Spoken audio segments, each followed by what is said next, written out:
everyone. It's really great to see you guys. I'm Emma and I'm leading on this programme. We also have Matt Deegan and Matt Hill, who are the founders of the British Podcast Awards. Well, we've always been keen with the awards that it becomes something that's not just a party in May and something that lives throughout the year. We're very lucky that the awards reflects the whole podcast sector, from kind of kitchen podcasters through to the largest publishers.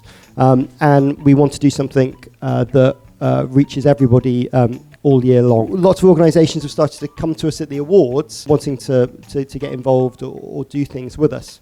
One of the groups that came and spoke to us earlier in the year is the Wellcome Trust. They told us that they were having lots of podcasters apply for money. And they're very excited by that, and they're really keen that they could work out some way to work with podcasters. But quite often, the people that were applying didn't have shows already, and that they were concerned that if they were funding those shows, they would kind of gradually build audience, but maybe they wouldn't have the impact for the money that they were spending. And so they felt that they wanted to engage with existing podcasters. And then as the meeting was progressing, it sort of became very obvious that what they wanted to do was seemingly give us a load of money to give away to people, which seemed quite a fun thing to do. And so we've developed what we're calling the Pulse Award to allocate £50,000 of funding to podcasters, probably 10 podcasters with up to £5,000 each. Objectives, primarily, it's very simple. What they really want to do is champion conversations around public health. What could be more simple than that? Matt? Yes. We tried to work this out for a while. So in terms of public health, what we're talking about is science to do with the body and the mind. So the body, the physiological conditions, or even biohacking and all that, body hacking and that kind of thing. Or it could be involving neuroscience, so the mind, and not so much well-being, but that's sort of the area of like scientific research of the brain. It's public health that impacts individuals and their bodies and their minds. That's basically what we're after. Yeah, and so what does that mean for the podcasters? The objectives are about using, responding, or participating in health research and innovation, or help your listeners to do that. So what does that mean? So using health research. So we've all seen, in a newspaper or on a TV show or on a radio program, a scientist has done a big research study and they've come up with some results. So how do you use that research to add something to the podcast that you do? Or how do you respond to it? So they might come up with some results. You might test it with your audience, or talk about it with your audience, or find experts to talk about it. Or alternatively, what you might do is start earlier than that. You might participate in health research or innovation. So that might mean talking to research scientists or organizations that are going to do some research. And they might be doing some research in something that's your sector or an audience that you talk to. And so you might have an involvement with your podcast and your listeners in helping them to establish that research. And a lot of that comes on to part two, which is to help researchers make their research more people-centered. When we talk to Wellcome, one of the big issues in the scientific community is making sure that they're going to be asking the right questions of the communities that they're looking into. No one's a super expert at everything straight away, and the scientific researchers are kind of experts in executing that or knowing a certain amount about that audience. But can you help them do something more? Can you expose them to more people? Could they come on shows? Could they meet people in the community? Could you facilitate that and track that progress as they go on to do their research? And can you use the experiences of your hosts or your listeners to really enhance that? And that sort of connects to number 3. Yes, which is essentially trying to engage new people in the scientific research in a more classic podcast-friendly way.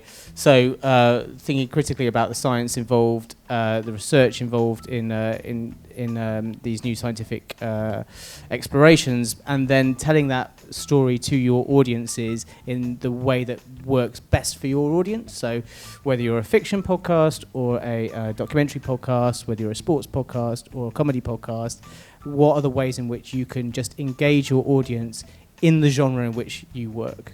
And that's really important as much as the other two objectives we've outlined above. So the way we're looking for you to kind of pitch your ideas through this application is to tell us a little bit about your existing podcast, what it is, how it works, who your target audience is, with as much data as you can muster on that, and also about the way in which you'd like to deliver that this content that you're getting funded to make.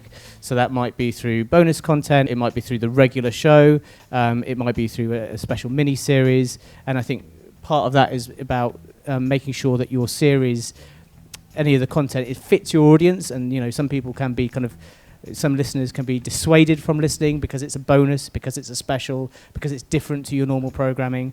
So it's really important that what you're doing with the money kind of already engages your audience in the way and the formats that they're already accustomed to. We also want to know what the health content is. So is it to do with the body? Is it to do with the mind? What is the kind of the background of the science research that you want to explore in your podcast? And then the scientific engagement, the actual treatment. So will the money be used to fund research, your own research, or talking to researchers?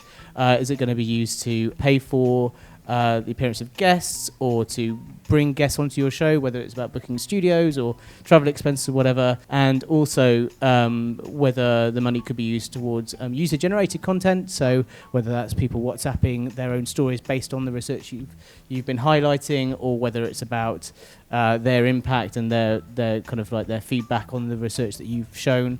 That might be part of what the money is used for as well. What does that all really mean? I mean, there's a lot to unpack there. So we were kind of coming up with, over the last few weeks, some examples that are very generic, not specified to any particular podcasts. So here's a few. You could be a long-form interview show. There are plenty out there. You might want to do a show dedicated entirely about face blindness or prosopagnosia. Fascinating subject. New research on that all the time at the moment, because it's kind of dovetails nicely with all that image recognition AI stuff that's going on. And it might be that you talk to an expert in the field, someone like the lady mentioned here, who's a psychology lecturer, and they not only might contribute to the episode, but they might help source people with prosopagnosia. It could be a drama serial that's been going on for a while, and the subject you might want to do is a discussion about depression and the latest research into it. And it could be that you work with a science communicator or a consultant to kind of provide an accurate portrayal of that condition for a character profile as a long-running story or for a one-off episode. Another one, parenting podcasts. There's a few of them, aren't there?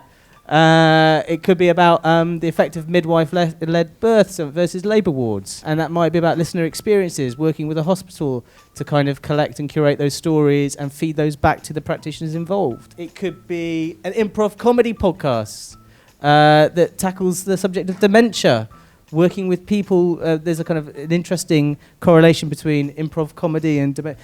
None of these might work. We've really just made these up. You will have better ideas than this. But the ideas are there to hopefully inspire you. But the idea of, yes and in an improv scenario is quite good for dementia patients, because you're not confronting them, you're kind of adding to their fantasy and making them feel comfortable. So there could be something interesting to do there. It could be a documentary series about the condition known as CTE in professional sports players and others, interviewing former players and doctors and people to work with them to discover the effects of these repeated traumatic head injuries. But it's not just us that are deciding. So Emma, who have we got to help us make those decisions? So we have this wonderful panel of judges who are going to pick the successful applicants.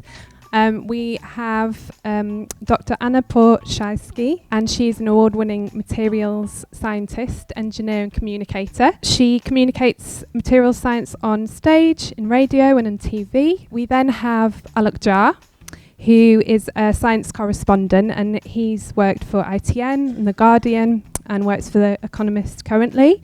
And he's the founder and presented The Guardian's award-winning Science Weekly podcast. And he has also written and presented multiple TV and radio documentary series for BBC. And then we have Martin Zaltz-Ostwick, who's an award-winning podcaster and musician, and he has created and presented and produced podcasts such as Answer Me This, Song by Song, and Brain Lab, just to mention a few.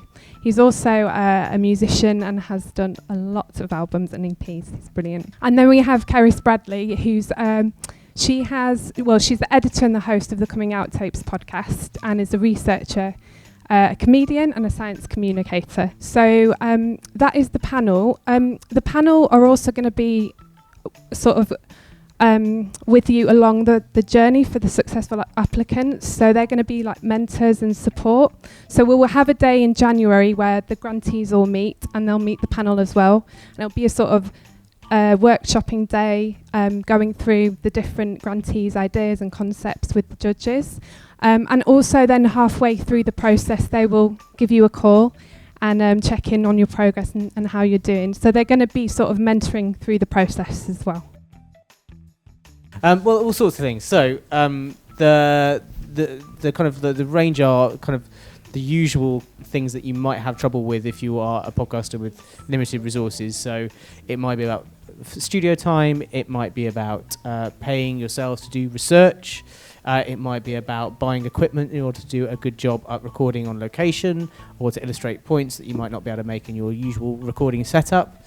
It might be about travel expenses. It might be any number of things. And I think the point of this is that we want to help to enable you not just to make a great program this time round, but then to give you the tools to be able to do that in other podcasts, later down the line. So if you buy kit, you get to keep the kit, and then you get to do more things with the kit. So we're looking to invest in people to make the best stuff they possibly can. Great. And I guess talk about what we're looking for and then what we're not looking for. So we're not looking for things and these are all on the website, fund.britishpodcastawards.com. We're not looking for audio that delivers health interventions with primarily therapeutic purposes. So we're not really about preventing disease or diagnosing or treating disease. It's not about health campaigns.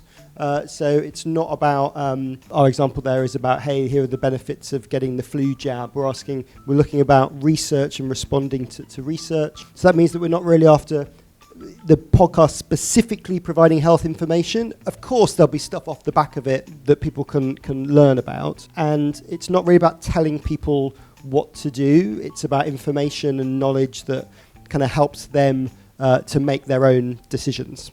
So just thinking about dates. We've got until the 17th of May, or you've got until the 17th of May at midday to submit your applications. Of November, yes. Of November. If you go to the website, there's basically a Google form to submit this, but we also put all the questions before you get to the form. So if you want to see what you have to fill in, that's all there. And then our aim is by about the end of the second week of December is to tell the successful applicants that they've been awarded the money. If you're one of those, we'll have a workshop day that will be a must attend on the 11th of January, and that's kind of there to help you find out more about specifics about the funds and what we need from you, but also to help workshop some of the ideas, and we'll have some experts there to help your ideas grow. What you'll have to provide us if you're successful is you'll have to survey your listeners before the material goes out. We will provide that survey. So it's about talking about that on the podcast and encouraging on social media for them to fill in that survey. Then you'll make and publish the material between February and April. So it is a relatively quick turnaround. The money is there to enable you to have the time to make it or to bring in people to help you do it and get on with it and get it out there. We'll then evaluate the project as a whole, and part of that will be talking to you about how it went, to bring that into it, and also to get any data about downloads and things like that too. And then participants will be invited to the awards, which are in the middle of May.